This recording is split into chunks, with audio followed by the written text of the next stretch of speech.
सुष्मिता अपनी जेठानी शांति के साथ रहती थी। दिखाने को दोनों देवरानी जेठानी एक दूसरे से बहुत प्यार करती थी, लेकिन देवरानी जेठानी के बीच की लड़ाई उन दोनों के अलावा अगर कोई जानता था तो वो थे उनके पति। उन दोनों में हमेशा ही लड़ाई होती रहती थी, कभी खाने को लेकर तो कभी कपड़े को लेकर। ऐसे ही एक दिन सुष्मिता का पति वरुण अपनी पत्नी और अपनी भाभी शांति से कहता है, सुष्मिता भाभी और भैया, मैं सोच रहा था कि इस घर में एक नौकर रख लेते हैं, क्योंकि इस बड़े से घर में मेरी भाभी माँ और मेरी प्यारी पत्नी के अलावा और कोई नहीं रहता। इस घर की सफाई करने में इन दोनों का कितना समय बीत जाता है, ये हमारे लिए खाना कैसे बना पाएंगी। तो मैं सोच रहा हूँ कि इस घर में एक नौकर को ले आता हूँ। वरुण, आइडिया बुरा नहीं है, लेकिन इन दोनों का झगड़ा देखकर मुझे लगता है कि हमें 2 नौकर रखने चाहिए। भैया, इतना बजट कहाँ है कि हम 2 नौकर रख सके। अरे आजकल नौकर कितने महंगे हो गए हैं। ये बात तो है। ठीक है, फिर 1 नौकर रख लेते हैं।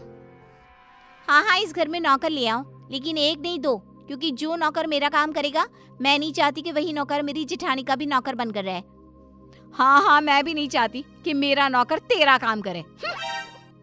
हाँ, तो कह दीजिए ना जेठ जी को कि आपके लिए भी नौकर ले आए वो। हाँ, मेरा पति मेरे लिए नौकर तो ले ही आएगा ना, क्यों नहीं लाएगा। इस तरह दोनों के बीच एक बार फिर से झगड़ा हो जाता है। ये देख वरुण और विक्रम उन दोनों की लड़ाई में ना पड़ते हुए अपने अपने काम पर निकल जाते हैं, और काम पर जाते जाते दोनों भाई आपस में एक दूसरे से बात करते हैं। भैया, अगर यही हाल रहा तो हम लोगों को कभी भी खाना समय पर नहीं मिलने वाला। हाँ, तुम सही कह रहे हो वरुण, इसलिए आज शाम को ही हमें एक नौकर का बंदोबस्त करना होगा। इस तरह विक्रम और वरुण अपने काम पर चले जाते हैं, तो वहीं दूसरी तरफ सुष्मिता और शांति की बहस होती रहती है। वो दोनों अपनी बहस में इतनी मगन हो जाती हैं कि उन दोनों को पता ही नहीं चलता कि कब समय बीत चुका है। ऐसे ही शाम हो जाती है, और शाम के वक्त जब डोरबेल बजती है, सुष्मिता दरवाज़ा खोलती है। उसके सामने वरुण और विक्रम के साथ एक नौकर दिखता है।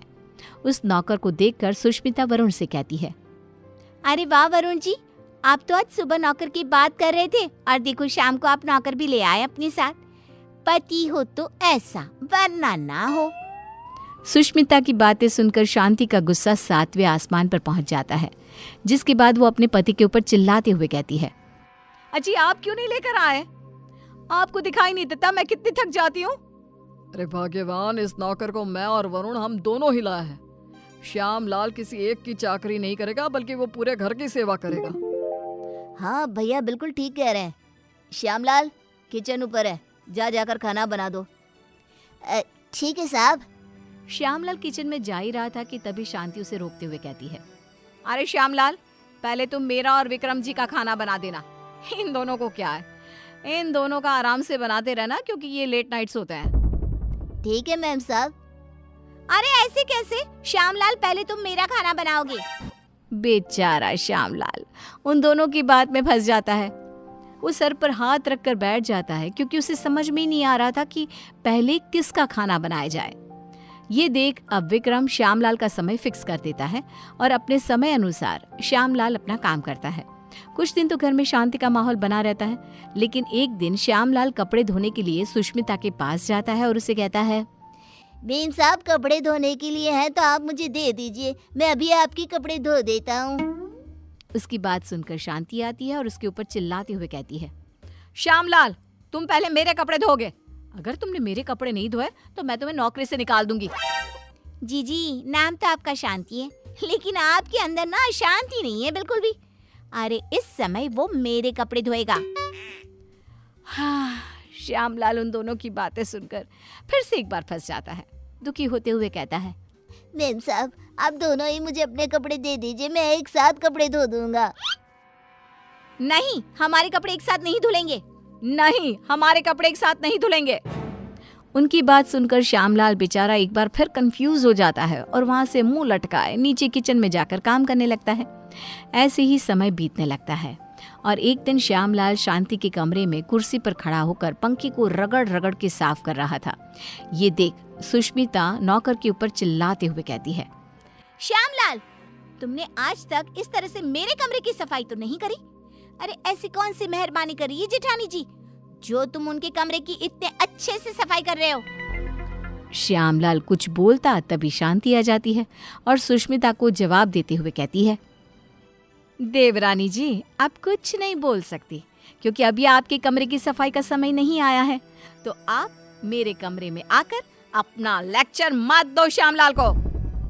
सुष्मिता मुंह बनाते हुए वहां से अपने कमरे में चली जाती है। कुछ समय बाद श्यामलाल सुष्मिता के कमरे की सफाई करने आता है। सुष्मिता श्यामलाल से अपने दरवाजे को भी घिसवाती है और अपने शीशे को भी चमकवाती है। कभी अपने कमरे के फर्श को अच्छे से रगड़वाती है और इस तरह श्यामलाल पूरी तरह से फंस जाता है।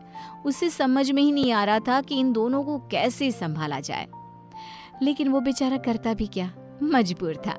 ऐसे ही एक दिन श्यामलाल बाजार से सब्जियां लेने जा रहा था, तभी वो खुद से कहता है, क्यों ना मैं एक ही समय पर दोनों मेम साहब की सब्जियां ले आऊं और दोनों को अलग अलग समय पर दिखा दूंगा कि मैं अलग समय पर यही सब्जियां लेकर आया हूँ। यही ठीक रहेगा। इस तरह श्यामलाल सब्जियों को लेकर आ जाता है, लेकिन जैसे ही वो घर में घुसता है वैसे ही उसके सामने सुष्मिता और शांति खड़ी होती है। ये देख श्यामलाल के पसीने छूट जाते हैं। ये देखकर सुष्मिता कहती है, क्यों श्यामलाल, तुम्हारे पसीने क्यों छूट रहे हैं? तुमने कोई गलत काम किया है क्या? श्यामलाल, मैंने कितनी बार मना किया था कि इसके काम के साथ मेरा काम नहीं करना, लेकिन तुमने फिर से वही किया ना जो तुम्हें नहीं करना था।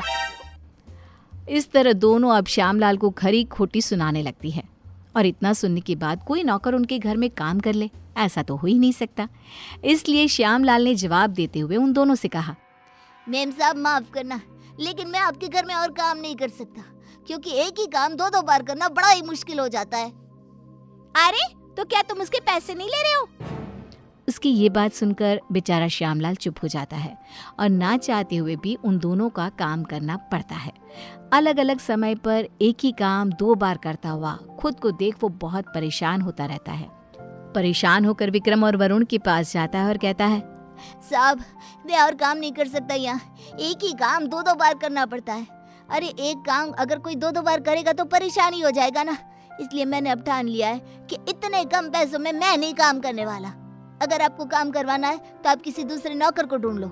मैं तो यही सलाह देना चाहूंगा कि आप दोनों अपनी अपनी पत्नियों के लिए अलग अलग नौकर रखना, वरना उस बेचारे का भी मेरे जैसा ही हाल हो जाएगा। इतना कहकर श्यामलाल उनकी नौकरी उनको ही सौंप कर चला जाता है। इस तरह बेचारे वरुण और विक्रम परेशान हो जाते हैं। कुछ समय बाद उन दोनों की पत्नियां हॉल में आती है और अपने पतियों से कहती है, अरे श्यामलाल कहाँ है? अरे श्यामलाल कहाँ है? दोनों भाई एक दूसरे की तरफ देखते हैं और कहते हैं, वो काम छोड़कर चला गया, तुम दोनों ने उसके नाक में दम कर रखा था। अच्छा, तो हम लोगों ने उसके नाक में दम कर रखा था तो तुमने उसको निकाल दिया ना, तो अब इस घर का काम तुम लोग ही करोगे। हाँ, मेरी देवरानी बिल्कुल सही कह रही है, अब इस पूरे घर का काम तुम लोगों को ही करना होगा। इतना कहकर दोनों देवरानी जिठानी चली जाती हैं। अब बेचारे वरुण और विक्रम दोनों को ही घर का काम करना पड़ता है। घर की सफाई, कपड़े धोते, बर्तन धोते और खाना बनाने के बाद बेचारे दोनों ऑफिस जाते।